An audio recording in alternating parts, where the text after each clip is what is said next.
Hi class, Ms. Dobie and I are back.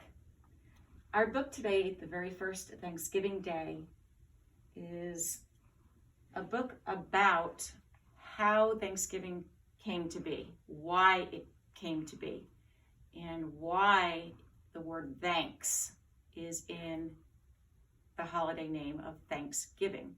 So we're giving thanks, so Thanksgiving. And there's a lot of things that we should be thankful for. We should be thankful that we'll be back together soon. Thankful that we are, for the most part, healthy, that we have our families surrounding us, that we have this wonderful school to attend, that you have teachers that love and care for you very, very much. Your moms, your dads, your relatives, cousins, aunts, your friends, your neighbors.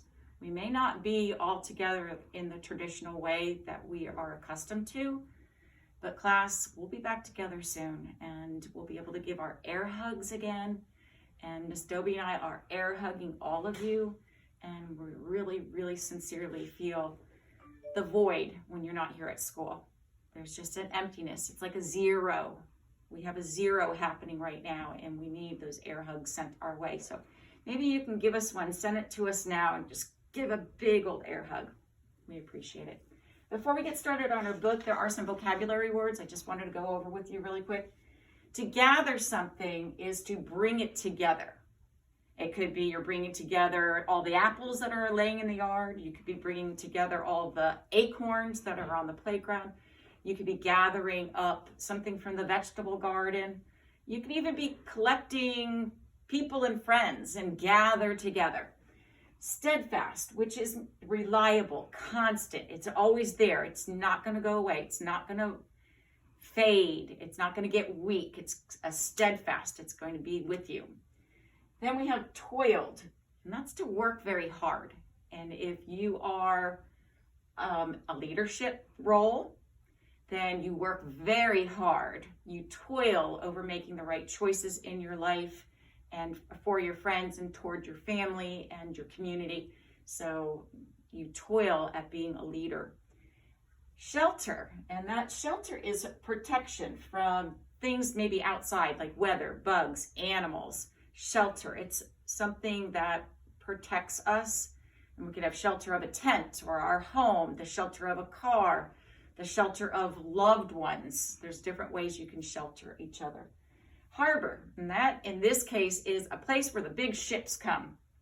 And they usually have to be out a ways because they're so large, they can't get up near the rocks and the sand. So they are out in the harbor. And then the last one is foe.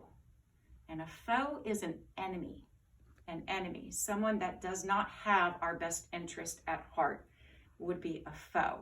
In the woods, a foe might be a bear to a fish or to a human, so that would be a foe, an enemy. All right, we're gonna get started. Our cover page. So this is the title, the very first Thanksgiving Day. We get to the title page, it's repeated. We know our author is Rhonda and the illustrator is Susan. Rhonda wrote the words and Susan drew the pictures.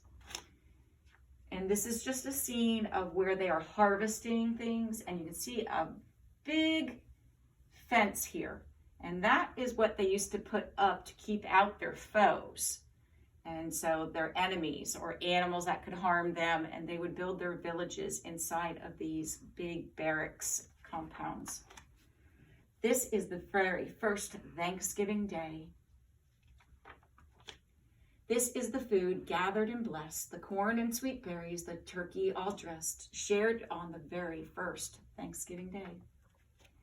These are the American natives, skillful and strong, who know how to live through the winter so long, and ate of the food gathered and blessed.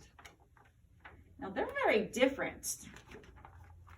These people have on their bonnets and their collars and aprons and jackets.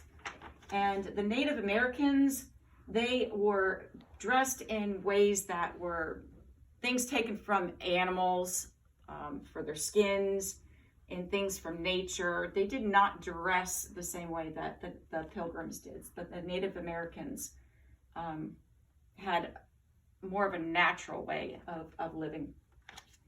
These are the pilgrims who farmed the new land, who steadfastly labored and toiled by hand and learned from the Indians skillful and strong. So he's sharing information about a land he's known for a long time. You're going to see later in the story, these people came from somewhere far away. They are visiting to start a new life, and they are receiving help from someone who is native, who's been there for a long time and knows the land. These are the houses built in straight rows that stood in the hot sun and harsh winter snows and sheltered the pilgrims who farmed the new land. This is the harbor marked by a huge stone where first steps were taken to charts unknown, not far from the houses built in straight rows. This is the Mayflower, ship in full sail, that weathered the rough seas, the wind, and the hail, and docked in the harbor marked by a huge stone. So this is showing them actually arriving. He's not sure what to expect. These people are strangers. This is the ocean that would never end, that sometimes was foe and sometimes was friend, that carried the Mayfield ship in full sail. This is the land where it all began, the land where a brave group made ready their plan to travel the ocean that never would end, that sometimes was foe and sometimes was friend. That carried the Mayfield ship in full sail, that weathered the rough seas, the wind, and the hail. That ship is struggling. They are coming from where they used to live. They are going past and through all of this open water, and that's where they're going to end. So let's see what happens. They're really struggling there, and I do know from many different stories, people were very sick, and they were just not feeling very well while they were on board. When they docked in the harbor marked by a huge stone, where first steps were taken to charts unknown, not far from the house built in straight rows that stood in the hot sun and harsh winter snows, and sheltered the pilgrim who farmed the new land, who steadfastly labored and toiled by hand, and learned from the Native Americans, skillful and strong people who knew how to live through the winters so long. So again, the Native Americans are sharing with the pilgrims ways to make food last, and